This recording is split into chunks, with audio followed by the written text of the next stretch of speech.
Hello everyone, well this is Neetu Agrawal. In last video I taught you part A employability skills chapter 1 methods of communication in information technology. So today I am going to teach you chapter 2 the significance of feedback in communication cycle. Student, these are notes of your chapter so you can understand the chapter easily. Okay, now I am going to start chapter 2 the significance feedback in communication cycle.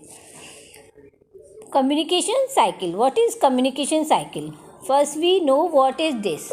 communication cycle से मतलब क्या होता है. Sender और receivers होते हैं इसमें main, यानी कि मैंने जो आपसे बोला वो आपको मिल गया, फिर आपने उसका रिवर्स में आंसर मुझे दिया, तो ये क्या हो गया, सेंडर और रिसीवर के बीच की बात हो गई. और जो फीडबैक होता है, यानी कि मैंने आपको कोई मैसेज दिया या मैंने कुछ काम किया और आपके पास वो वर्क पहुंचा, तो आप उसका फीडबैक देंगे मुझे कि आपको वो काम अच्छा लगा, बुरा लगा. तो ये सब हमारा क्या कहलाता है, feedback. The process of communication involves the sender, message, encoding, communications channel, receiver, decoding and feedback. तो ये जो प्रोसेस है कम्युनिकेशन का, इसमें क्या क्या इन्वॉल्व होता है, सेंडर इन्वॉल्व होता है, मैसेज इन्वॉल्व होते हैं, एनकोडिंग इन्वॉल्व होती है, कम्युनिकेशन चैनल इन्वॉल्व होते हैं, रिसीवर होता है, डिकोडिंग एंड लास्ट में फीडबैक. क्योंकि हर चीज़ का फीडबैक होता है, जो भी हम काम करते हैं उसके अच्छा या बुरे हमें फीडबैक पता चलता है. The communication cycle revolves around its two major components. जो कम्युनिकेशन की साइकिल है वो हमारी इन्हीं दो मेजर कंपोनेंट्स के बीच में घूमती रहती है, जो कि हैं the sender and the receiver. जो हमारे सेंडर हैं, यानी कि जो भी मैसेज भेज रहा है, और रिसीवर से मतलब होता है जो भी मैसेज ले रहा है. The transmission of sender's ideas to the receiver and the receiver's feedback to the sender from the communication cycle. जो भी ये लेन देन होता है, सेंडर यानी कि जो भेज रहा है उसके आइडियाज़ और जो ले रहा है उसके आइडियाज़, उन दोनों का आपस में जो फीडबैक होता है, एक दूसरे के पास जो पहुंचता है, वही हमारा क्या कहलाता है, communication cycle. Now the element of communication. Elements क्या हैं कम्युनिकेशन के? नंबर 1 सेंडर, क्योंकि सेंडर सबसे पहले ज़रूरी होता है. Number 2 message, number 3 encoding, number 4 communication channel, number 5 receiver, number 6 decoding and the last one is feedback. मैंने आपको यहाँ एक शो भी किया है कम्युनिकेशन साइकिल का flow chart. Number 1 sender. Sender ने एनकोडिंग की, एनकोडिंग से मैसेज पास हुए कम्युनिकेशन चैनल से, कम्युनिकेशन चैनल से मैसेज पास हुए डिकोडिंग में, और डिकोडिंग से फाइनली मैसेज पहुंचा रिसीवर के पास, और रिसीवर ने अपने फीडबैक दिए सेंडर को. और आपने देखा होगा यहाँ पे कोई भी एरो नहीं लग रहा.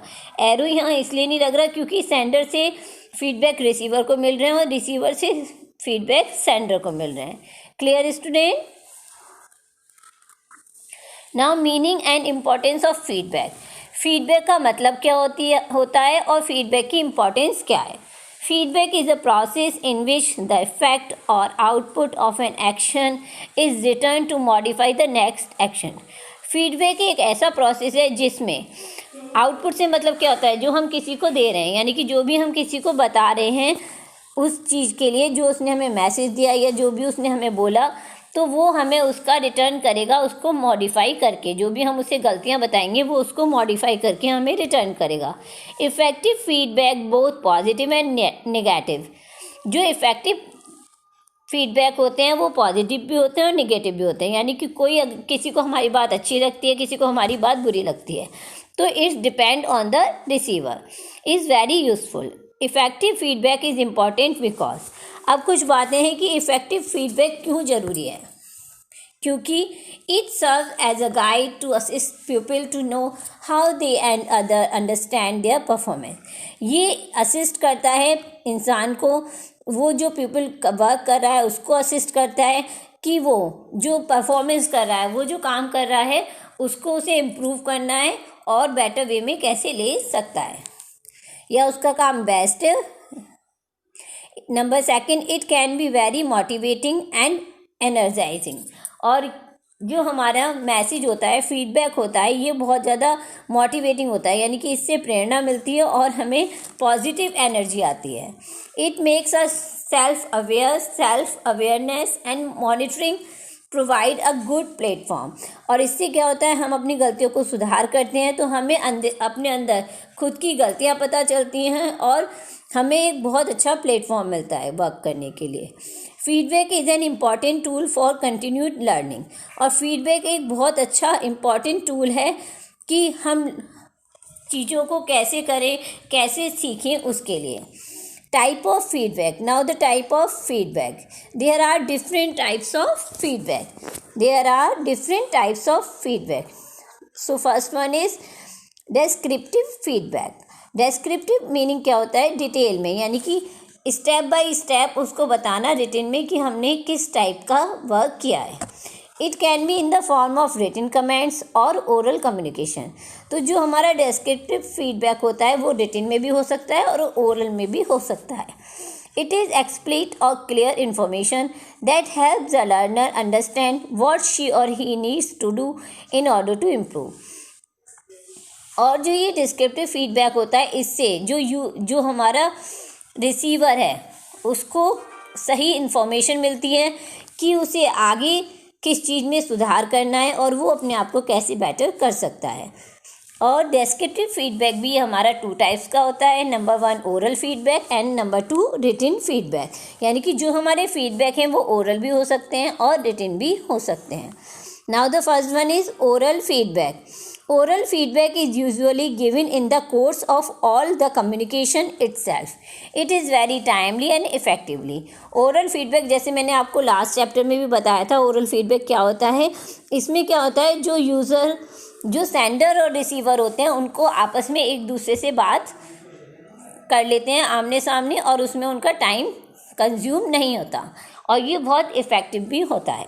The number second is written feedback. Written feedback is normally given after the communication. To be effective, written feedback must be given without delay before the communication is given. जो हमारा written feedback होता है ये कब होता है, communication मतलब बातचीत होने के बाद ये दिया जाता है कि जो हमने बातचीत करी वो कितनी इफ़ेक्टिव थी, तो उसके ऊपर फीडबैक दिए जाते हैं. और इसमें ज़्यादा देर नहीं करनी चाहिए. जब कम्युनिकेशन हो जाता है, बातचीत हो जाती है, उसके बाद ही ये हमें रिटन में फीडबैक दे देना चाहिए जिससे जो हमारा रिसीवर है वो उसमें इम्प्रूवमेंट कर सके. Okay, now the second one is specific feedback. What is specific feedback? Specific means होता है particular.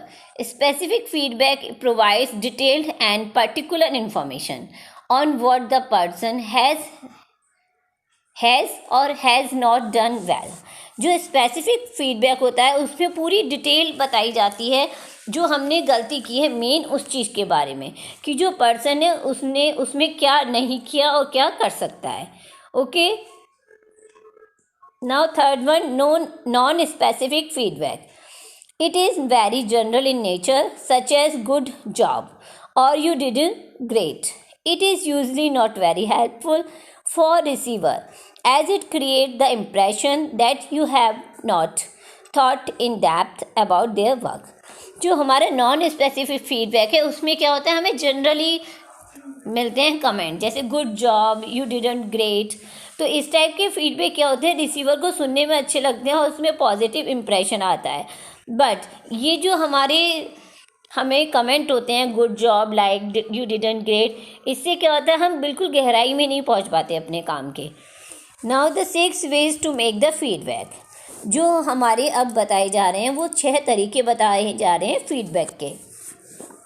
Number first, if you can't think of a constructive purpose for giving feedback do not give it at all. अगर आप कुछ अच्छा नहीं सोच सकते तो फिर आपको फीडबैक नहीं देना चाहिए. यानी कि आप उस चीज़ को अच्छे से डिफ़ाइन नहीं कर सकते, जो रिसीवर है उसको आप डिटेल नहीं बता सकते, तो आपको फिर फीडबैक नहीं देना चाहिए. Focus on description rather than judgement. जो आपका फोकस है वो करना चाहिए डिस्क्रिप्शन, यानी कि जो आपको बताई गई हैं आपकी गलतियाँ, उस पर ध्यान देना चाहिए, ना कि जजमेंट पे कि सामने वाले ने हमें अच्छा बोला है या कि बुरा बोला है, या किस सेंस में वो हमसे हमारे फीडबैक दे रहा है हमें हमारे। Now the third one is focus on observation rather than influence. Influence means होता है एडवाइस, हमें उनके ऑब्जर्वेशन पे ध्यान देना चाहिए, ना कि एडवाइस पे। Focus on behaviour rather than the person, जो पर्सन का बिहेवियर है यानी कि रिसीवर का जो बिहेवियर है उस पर हमें फोकस करना चाहिए। Bee behaviour specific not person specific, जो हमारा बिहेवियर है वो मायने रखता है, ना कि person. And the last one is be relation oriented not selfish, हमें संबंध बनाने वाला होना चाहिए, ना कि सेल्फिश होना चाहिए। कुछ लोग होते हैं स्वार्थी होते हैं, सिर्फ अपने बारे में सोचते हैं, तो नहीं, हमें ऐसा नहीं होना चाहिए। हमें सभी के साथ पॉजिटिव रहना चाहिए और सभी के साथ संबंध बना के रखना चाहिए। Okay student, I hope you understood this chapter. If you like this chapter, so please like and share and subscribe. In last video, I will discuss the third chapter, barrier in communication. Okay, have a nice